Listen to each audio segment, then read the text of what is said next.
Good day, guys. Welcome to 22 Podcast. I hope you guys are having a wonderful day, and I hope your weekend was bliss like mine because this guy has really had fun. Game week one of EPL, it was so good. The matches were amazing. Everything was just as you expected in some areas. Okay, so um, the first thing we are talking about today is Mitrovic busts in Liverpool. My honest opinion on the game varies because Fulham had a good day. Liverpool not so much.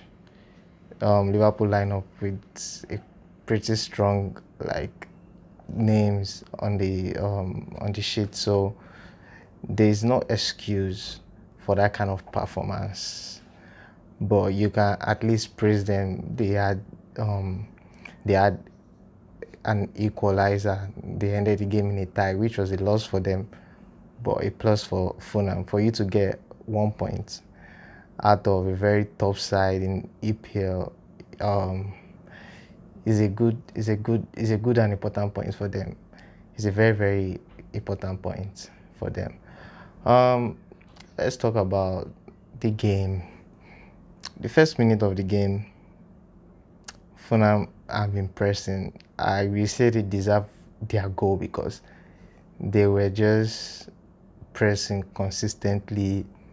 Liverpool was trying to play high up the pitch. Van Dijk was trying to switch pass to Salah. It was not just working. They were packing the bus and they were ready to counter.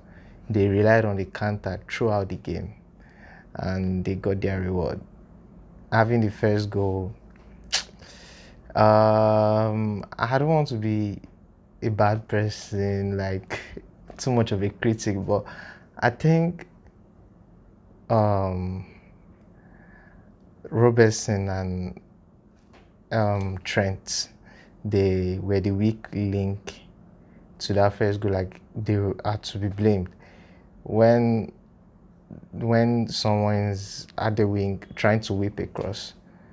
You're supposed to block it as a fullback, and if that cross should go through, it's really your fault, and you're already praying the defender should be in the right place inside the box to head the ball away. That's where I go to Trent. Trent did put up a fight with Mitrovic, although Mitrovic is very tall, very strong, big guy. Trent not so tall, physical, and we've always have question marks about his defending status because people know how great he is in attack, but not so much in defense. He doesn't contribute much, and that was just one of the bad days. And I felt like Alisson could have done it a bit better, but not so much on the goalkeeper. But Trent didn't even try to make the guy uncomfortable. The guy just dunked over Trent straight up, and that goal was a wonderful one indeed. Another talking point in the game was Van Dijk mistake. Okay, when the game was 1-1, when Nunes entered back, it was as if he was going to win, but we had a moment where Nunes was losing chance. It was as if he's going to win. He was losing chances after chances after chances. Liverpool kept on pressing. In my mind, I was like, oh shit, Liverpool is back in the game. Liverpool is going to win this game. But what do you see? One counter attack again. I don't expect Van Dijk to make this kind of mistake, honestly, because he's a very good, experienced central back. He has been on top of his game for years. He has been consistent since he has signed for Liverpool, at least. But for you to have a big guy, I don't think Mitrovic was going to do much with that ball. He was just stalling, in my own opinion. Mitrovic was just stalling, trying to wait for support. You were back, like you were taking step backward. You didn't make up your mind fast. Then the guy now enter your box. Instead for you to stand your ground, he does not have too much angle to whip the ball around you or anything. Close him down. Then you just had to commit the guy in your box. That's on that part for Van Dijk, and he knew it. Immediately the referee, he knew it that he has made a mistake. He knew it was a mistake. He knew it was his fault. But it's just bonkers. I feel like he's not going to be too happy. But let's talk about the person who salvaged the game for them, Nunes. Immediately he entered, it changed the dynamic of the game. The pace was more faster. At the front, they had this kind of, you know, different kind of option to whip low crossing. Salah was trying his best. Trent was trying his best. But it fell down to one man, Darwin Nunes, put them back in the game. They set up Salah for the second goal, which was very, very good. I don't think he meant anything he did in that match, but he was just at the right place at the right time, and it worked for them.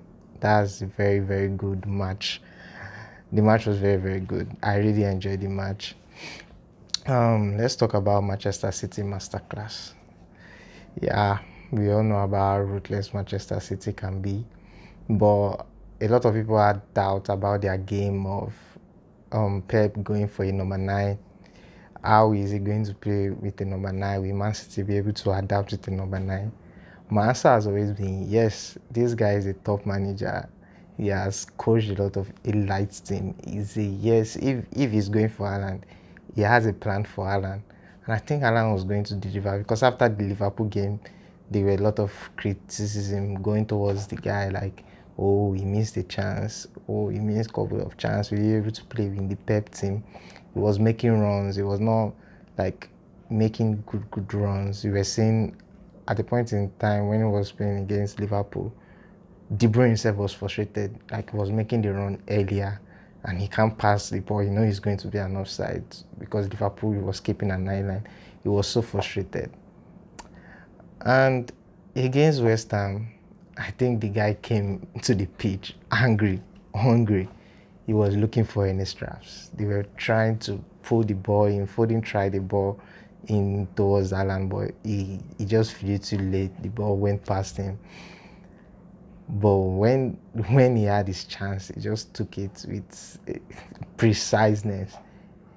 He was laid like a very nice through ball. He ran towards the ball, pushed it once. The goalkeeper was just going to commit because he didn't have any chance there. And penalty, he slotted in the ball very, very nicely. Low ball, very, very nice with accuracy, and you could see the pace on the ball. The ball was whipped very. It was made to look as if the ball entered the net in just a second. Just the keeper went the other way, no chance. The second goal, we just have to talk about De Bruyne Masterclass. The guy just sees everything. He's just, there's no question, he's the best midfielder in EPL. He sees the run, laid the pass. Alan, very, very big fellow to be running like that is something. The guy is big and he can carry himself. He can work on the counter attack. This guy has insane pace and strength. Don't let us forget Alan's strength. It cannot be underrated. Left the defender, just ran after the ball. And 1v1 against the goalkeeper, I don't think the goalkeeper had much chance. Alan don't make chances like that. Slotted in. Man City 2-0. It was taken off for Alvarez to have some, quick minutes. Bernardo Silva was brought on. From that place on, you just know the game is sealed. The 3 points is sealed.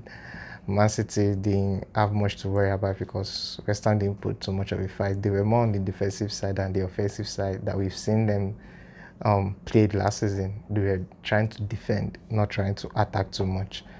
They didn't really put up a fight against Manchester City, and they could do better than that, but they didn't just have any moments in this game. While we talk about Man City Masterclass, let's talk about Manchester United Disaster Class. Yes. Man United under new management, Erik ten Hag, obviously a good manager. He has not coached in a big team before, but we have also everything he did against Ajax. He has put up wonderful performance in you see him in the past, so we can't really like say that the guy does not know what he's doing or he does not have any experience. But I think at this point, third manager, same attitude. I don't think the problem really lies with the manager. I think it lies with the players. Manchester United, their weakest link was their midfield in that game. And in the lineup, although I don't know anything about being a manager or a coach, but I think I would have bet on Rashford than Eriksen. I feel like Rashford has that hunger to score. Like it can be 9, even though he's not a natural 9. He can be a 9 because he has played in that role before. Eriksen could have played on the side, or Bruno should play on the side, and Eriksen should be on the 10 role. But I don't just know. Their formation was not there. There was no reading. McTominay and Fred was just running throughout the game, not really making any impact. Not any. Jesus Christ, those guys, McTominay and Fred are just. They are the worst pair of 6 I've ever seen for a very long time now. Playing for a top team. They are not Man United standard. No, they are not. Man United need a midfielder. They need a strong and a very good technical. They just need midfielders. I think if they can get that 2-6 right, I think the rest will be easy. Not like they will go on to win the league, but at least it's somewhere to start from. It's somewhere to build on. If your midfield is shit, your defense is obviously vulnerable. So I think they didn't get that part right, and everything just fell apart immediately. Brighton scored the first goal. The first goal was just too cheap. Just too cheap. They didn't stand a chance. The ball was whipped in. Danny Welbeck, I didn't know if he stepped over that ball knowingly, but it just fell for the other guy who scored in. The guy scored again. They were ready to, as in 2-0, very fast, 2-0. And immediately the first goal went in, you could see Manchester United attitude. Just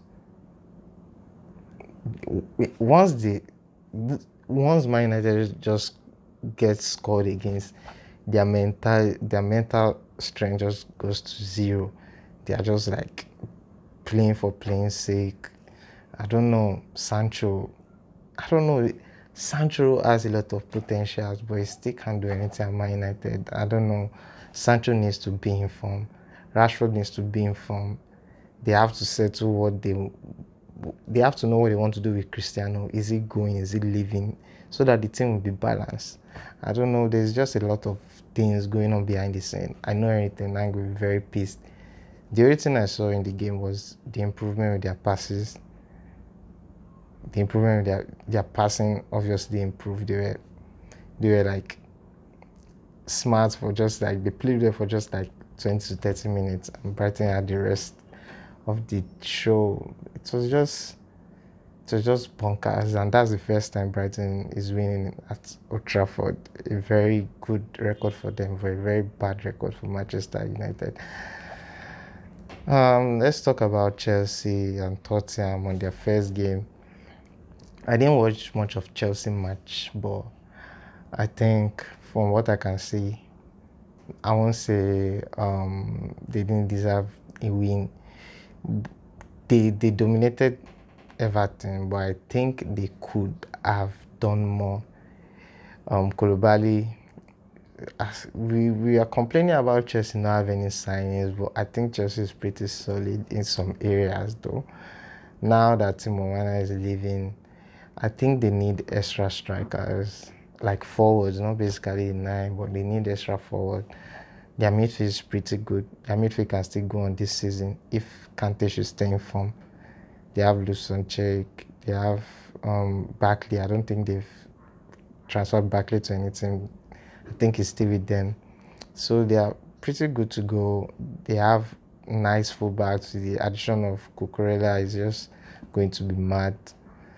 They have defenders. They need a fresh blood, like a player maybe between 24 to 28, within that age range, because all their players like at the back, the good ones are pretty aged and they don't have pace in between them, so they won't fit, like they won't be able to play against some teams. So they need fresh blood, fast players, and who knows how long all those age players are going to stay fit. Aspilicueta has a good appearance record. Thiago Silva, not too much. Koulibaly is pretty solid, but he went off on his debut, so it's very obvious they need additions, and they scored with Jorginho penalty. So it's a win-win. They won the game. Why complicate simplicity? Your job is to have 3 points. The match was not too entertaining, but they won the game, which was good enough.